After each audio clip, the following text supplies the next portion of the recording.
Joe Biden concede entrevista coletiva para tentar manter candidatura à presidência dos Estados Unidos. E você vai ver também. Bomba israelense atinge escola em Gaza. Polícia Federal diz que ministros do STF, políticos e jornalistas foram investigados ilegalmente pela ABIN. As cenas de violência no futebol. Teve até tiro em jogador dentro de campo. E ainda, arqueólogo encontra local onde anjo matou soldados e comprova a história da Bíblia. Tudo isso você confere a partir de agora no Jornal das 18h30.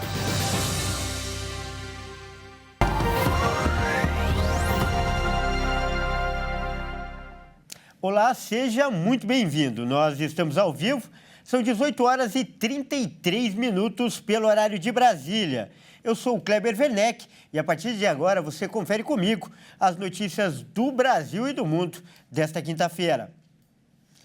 E a gente começa com notícias internacionais. O presidente dos Estados Unidos, Joe Biden, marcou para daqui a pouco, às 19h30, no horário de Brasília, uma entrevista coletiva. A fala do presidente será em Washington, a capital do país, onde também acontece a reunião de cúpula da OTAN.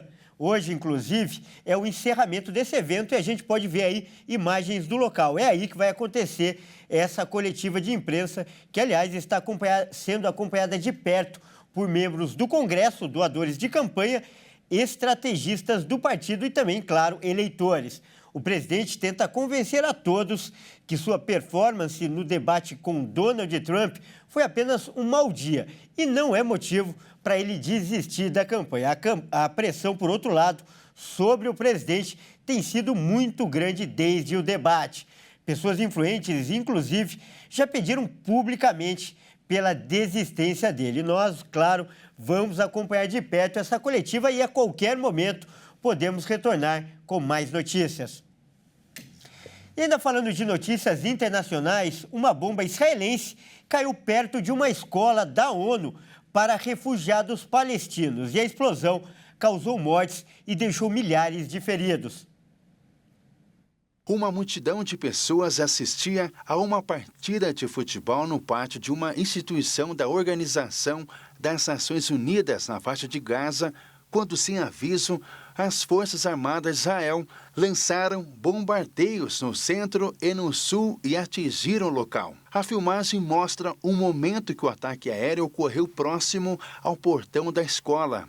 Nas imagens, é possível ver, enquanto a pessoa que gravava a partida foge, ela passa pelas pessoas que foram mortas e gravemente feridas entre os destroços. Testemunhas disseram que a área estava movimentada com pessoas e comerciantes.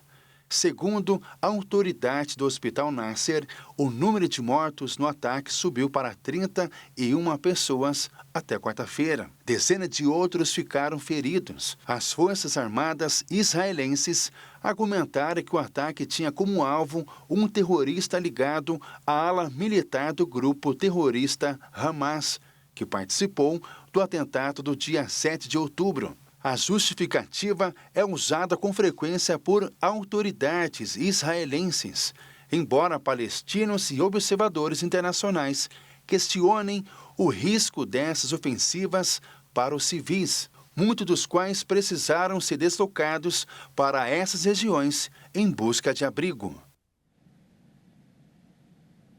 E vamos agora com as notícias do Brasil. A Polícia Federal realiza hoje mais uma fase da Operação Última Milha, que investiga a espionagem ilegal feita pela ABIN, que é a Agência Brasileira de Inteligência. Ministros do STF, políticos e jornalistas teriam sido monitorados ilegalmente. Desde o ano passado, a Polícia Federal investiga o possível uso ilegal de sistemas da Agência Brasileira de Inteligência, a ABIN. De acordo com as investigações, o grupo teria usado sistemas de GPS para rastrear celulares sem autorização judicial. Segundo a PF, nesta fase, os policiais cumprem 5 mandados de prisão preventiva e 7 de busca e apreensão em Brasília, no Distrito Federal, Curitiba, no Paraná, Juiz de Fora, em Minas Gerais, Salvador, na Bahia e São Paulo, capital. Os mandados foram autorizados pelo ministro do Supremo Tribunal Federal, Alexandre de Moraes. Isso porque a Operação Última Milha começou a partir das investigações do inquérito das fake news.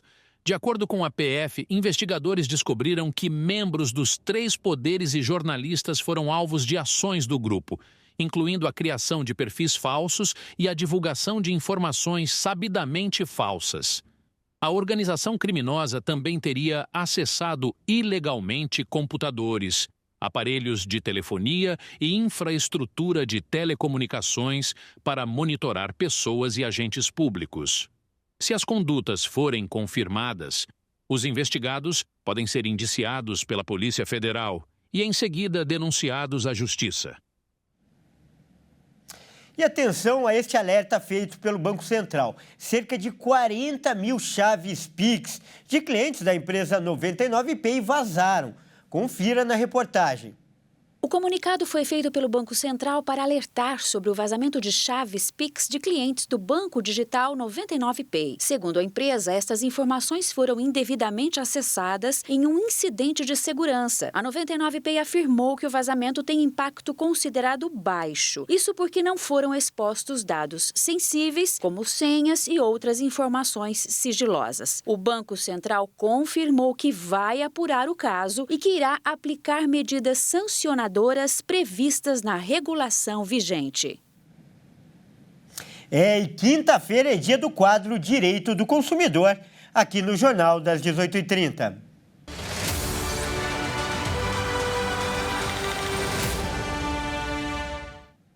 Olha, e nós vamos falar mais sobre esse assunto aí que a gente acabou de ver, o vazamento de dados bancários, com o nosso especialista, o doutor Leonardo Girundi. Boa noite, doutor. Seja muito bem-vindo mais uma vez aqui no Jornal das 18h30. Sempre um grande prazer contar aí com a sua companhia. Privilégio e prazer todo meu, Kleber. Muito boa noite a todos os telespectadores. É sempre um privilégio poder estar aqui esclarecendo os assuntos que sempre são polêmicos e quentes. Polêmicos, quentes e muito preocupantes, não é, doutor? A gente viu aí esse vazamento de chave Pix, que hoje é praticamente uma identidade financeira da pessoa. Então eu lhe pergunto, o que a lei diz sobre a segurança dos dados do consumidor? Em um caso como esse aí, o que pode acontecer? Apesar da instituição tentar minimizar o vazamento de dados, é extremamente preocupante. Primeiro porque se vazou parte, como que existe segurança no restante das informações ou dos dados? Outra situação importante que nós devemos lembrar é que, pela primeira vez na história, o Pix passou todo tipo de movimentação bancária. Até alguns anos, tínhamos aí o cartão de crédito, cheques, até o pagamento propriamente em dinheiro, mas nos últimos meses o Pix ultrapassou e é hoje o meio de pagamento mais utilizado, de pagamento e recebimento de transações bancárias. Então, o vazamento dessa informação é muito preocupante. Lembrando que essa informação, inclusive, detém outras informações. A chave Pix normalmente é o seu telefone celular, ou o seu CPF, ou o seu e-mail. Então, não só vaza a chave, mas também uma outra informação disso. O que tem a lei em relação a essa situação, inclusive já de julgamentos já claros do STJ em relação a esses casos, é que o banco é completamente responsável, inteira e completamente responsável com todos e quaisquer tipos de prejuízos que os seus consumidores, os seus clientes possam ter. Então, se comprovado, e neste caso não precisa nem comprovar, porque a própria instituição fez uma nota e enviou para todos os seus clientes, né, para tomar cuidado com essas informações. Então, como o próprio banco, a própria instituição confessou, não existe nem situação de necessidade de prova ou de nexo causal em relação ao dano. E existindo dano, qualquer que seja o dano ou o prejuízo, a instituição é responsável não só a devolver integralmente o valor que for ali gerado com o prejuízo, como também possíveis danos morais a respeito dessa situação. E você pontuou bem, nesse caso está claro porque a própria instituição emitiu um comunicado. Mas em outras situações que esse vazamento que pode ter ocorrido não se manifestar assim publicamente, Ou seja, quando o cliente desconfiar que houve um vazamento, que os dados dele estão sendo usados, como ele deve proceder até para reunir provas necessárias e a quem ele deve reclamar. Então, eu peço que você oriente essas pessoas agora, doutor. Perfeito levantamento e ponderamento em relação a isso, Kleber. Primeiro, por quê? Porque nós temos agora também a LGPD, né? A Lei de Proteção de Dados, Lei Geral de Proteção de Dados, que é qualquer instituição que detém informações ou seus dados tem ali responsabilidade civil e criminal em relação a isso. Então, se você existe uma suspeita que alguém está utilizando seus dados, o que era no passado muito comum, a pessoa pegava ali seu CPF, abria uma conta bancária, comprava um veículo, quer dizer, tem alguém utilizando seus dados, a primeira coisa a fazer é procurar a polícia, fazer um boletim de ocorrência constatando que não foi você que fez aquela operação bancária. O primeiro caso é esse. Segundo, questionar junto ao Banco Central e a sua instituição bancária, né, já com um documento aqui mostrando que isso fez. Bloquear todas as senhas, bloquear a utilização da conta bancária de forma imediata e buscar o judiciário quando o banco não se responsabilizar. Se não for responsabilizado por nenhuma das instituições, você busque ali a justiça especial quando a ação judicial for até 20 salários mínimos e até 40 salários mínimos com advogado também você pode procurar a justiça especial e buscar ali a indenização, restituição do seu prejuízo, mas também indenizações de danos morais a respeito do caso. Tá certo, então. Nós acabamos de conversar com o doutor Leonardo Girundi, ele que é especialista em defesa do consumidor e toda quinta-feira está aqui no nosso jornal para ajudar você que está aí com algum problema com produtos ou serviços. E você que nos assiste pode mandar uma mensagem pelo WhatsApp. O número é DDD 11 99224 7760. Doutor, muito obrigado e essa participação faz a gente ter a sensação de dever cumprido de ajudar quem nos assiste. É verdade, é verdade. Essa é a nossa alegria, a sensação de dever cumprido, lembrando que nós estamos aqui para servir. O homem que não serve para servir, não serve para nada. Contem sempre comigo. Um grande abraço, Deus abençoe. Grande abraço. Olha só, você sabia que pode ser reprovado no teste do bafômetro se comer apenas 2 fatias de pão de forma antes de sair de casa? Pois é, uma pesquisa realizada pelo um órgão de defesa do consumidor constatou isso. Vamos ver na reportagem. O estudo da Associação Brasileira de Defesa do Consumidor investigou 10 marcas de pão de forma comercializados no país e, em 6 delas, constatou que seriam considerados alimentos alcoólicos se houvesse essa classificação. Em 3 marcas, a quantidade de álcool poderia levar motoristas a flagrante por embriaguez se consumir apenas 2 fatias. No produto analisado da Visconti, por exemplo, a porcentagem de álcool encontrada foi de 3,37%.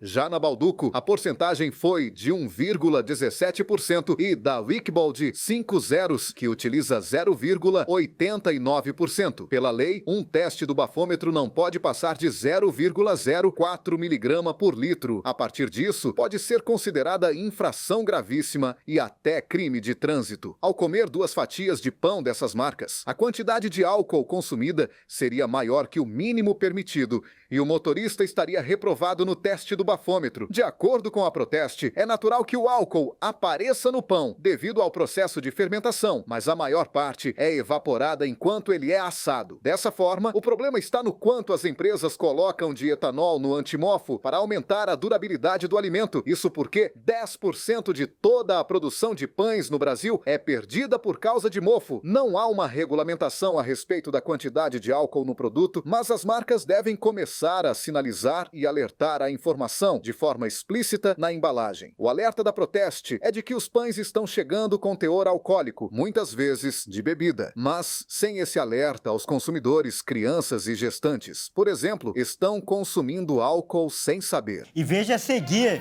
cenas de violência no futebol. Teve até tiro em jogador dentro de campo. E ainda, arqueólogo encontra local onde um anjo matou soldados e comprova história da Bíblia. Nós voltamos já.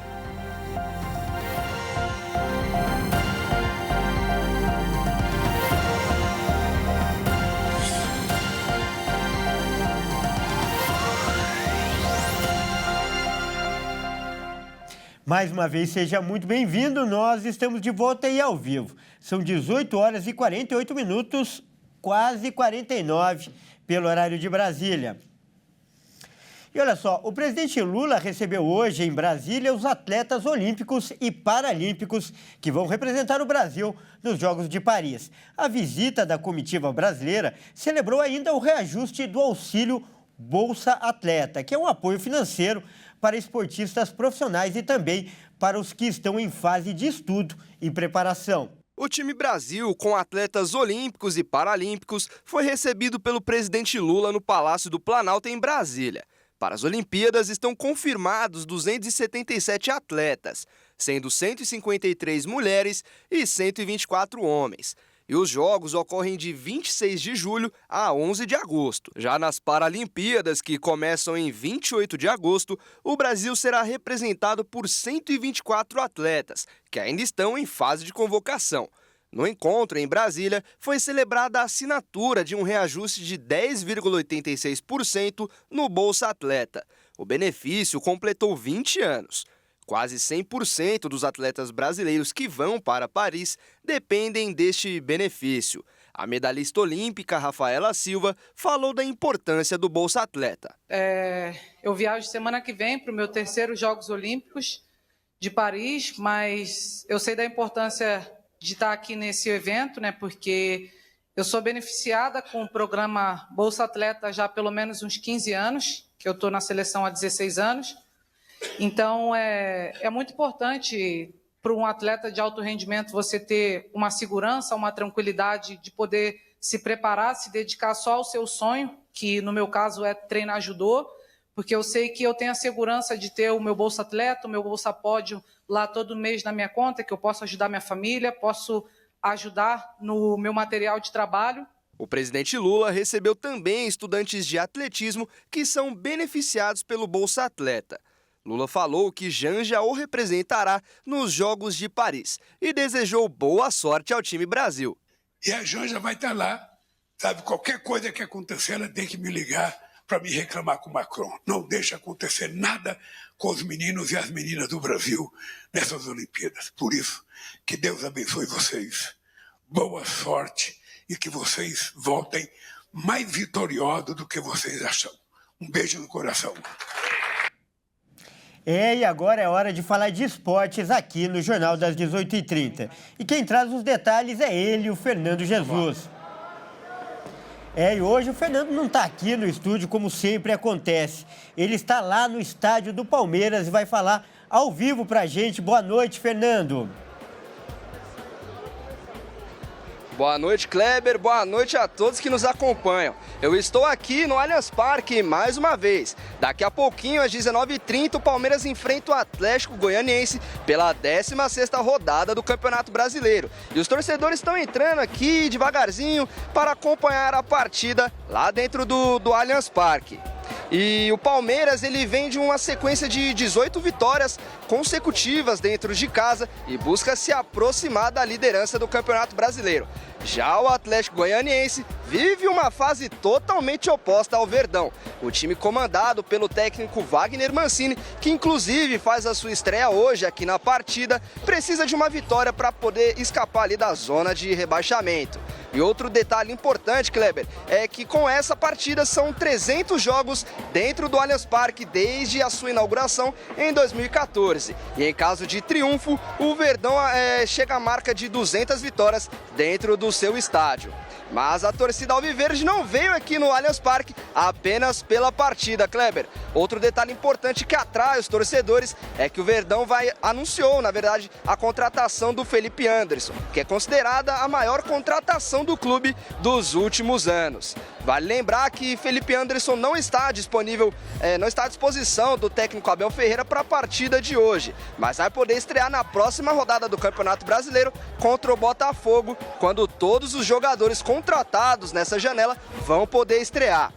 E falando de futebol ainda, um episódio não muito agradável aconteceu na 2ª divisão do Campeonato Goianiense, entre Grêmio de Anápolis e o Centro-Oeste. Após o apito final da partida, uma confusão generalizada aconteceu em campo e um goleiro foi atingido por um tiro de bala de borracha. Vamos ver. A partida entre Grêmio e Anápolis, Centro-Oeste, gerou muita confusão após o apito final. A polícia entrou em campo para evitar a confusão. Um dos policiais estava com uma arma apontada para os jogadores e o goleiro Ramon Souza se aproximou para pedir que ele abaixasse. Na sequência, o policial disparou um tiro de borracha a queima-roupa na perna do jogador, que caiu no chão gravemente ferido. Nas imagens, é possível ver que sua perna sangrando, com um enorme ferimento. Ramon foi atendido em campo e saiu de ambulância. O Grêmio Anápolis informou que entrará com medidas contra as autoridades e disse que o goleiro está bem e não corre risco de vida e nem de perder a perna. E falando em confusão generalizada ainda, ontem foi dia de decisão na Copa América e a Colômbia venceu o Uruguai por 1-0 e agora está na final contra a Argentina, que acontece neste sábado. E a torcida do Uruguai, a torcida da Colômbia, entrou em confusão com os jogadores. Vamos ver. A confusão começou no gramado e ficou ainda mais feia nas arquibancadas. Os torcedores colombianos começaram a brigar com os uruguaios no setor em que estavam os familiares dos jogadores. E por isso, alguns atletas foram para a arquibancada para tirar seus familiares de lá. Nas imagens é possível ver o atacante Darwin Nunes participando da confusão. Ele acabou levando um soco no rosto. Ele tentou revidar com uma cadeira de ferro, mas foi impedido. Momentos depois, ele foi filmado acalmando seu filho no campo. Os jogadores criticaram a organização da competição pela falta de segurança. É isso aí, Kleber. Eu fico por aqui, volto com você no estúdio e os torcedores vão ficar aqui na torcida pela vitória do Verdão. Um ótimo abraço, uma ótima noite e um grande abraço. Muito obrigado, Fernando. Parabéns aí por essa excelente participação. Boa noite. E olha só, a gente muda de assunto agora. Olha só que notícia interessante. Um arqueólogo conseguiu encontrar o local onde aconteceu uma famosa história bíblica, a passagem do livro de 2 Reis, onde um anjo mata mais de 180 mil soldados assírios. Vamos ver. O acampamento assírio usado pelo rei Senaquerib foi localizado pelas pesquisas do arqueologista Stephen Compton. Segundo os cientistas, sua descoberta revela bases militares de 700 anos antes de Cristo. Os vestígios do acampamento foram achados por meio de fotografias aéreas da região, conhecida como Colina da Munição, em território que hoje pertence a Israel. A batalha aparece na Bíblia no 2º livro de Reis, 19:35, e descreve a intervenção de um anjo enviado por Deus para lutar contra os 185 mil soldados que cercavam Jerusalém como parte da intenção de controlar todas as rotas através do deserto sírio que davam ao mar Mediterrâneo. A pesquisa de Stephen Compton foi publicada na revista New Eastern Archaeology e no site Popular Archaeology, no qual o arqueólogo descreve que uma cena esculpida nas paredes do palácio do rei Senaquerib o ajudou em sua pesquisa e na identificação do local da batalha bíblica. Olha, e essa mensagem aí, ela é muito interessante, porque ela mostra, né, o significado dela na Bíblia, é a nossa dependência de Deus e como Ele pode transformar situações que são completamente adversas e que a gente não teria a menor condição de superar. Por exemplo, nessa história aí, o exército de Israel era infinitamente inferior aos assírios. Os assírios eram a grande potência da época e eles, por si só, nunca conseguiriam essa vitória. Então, o que o rei de Israel fez naquela ocasião? Pediu ajuda a Deus. Simplesmente é o que restava para ele fazer. E o Deus mandou um anjo lá e fez todo o trabalho que, com certeza, os israelenses não conseguiriam fazer.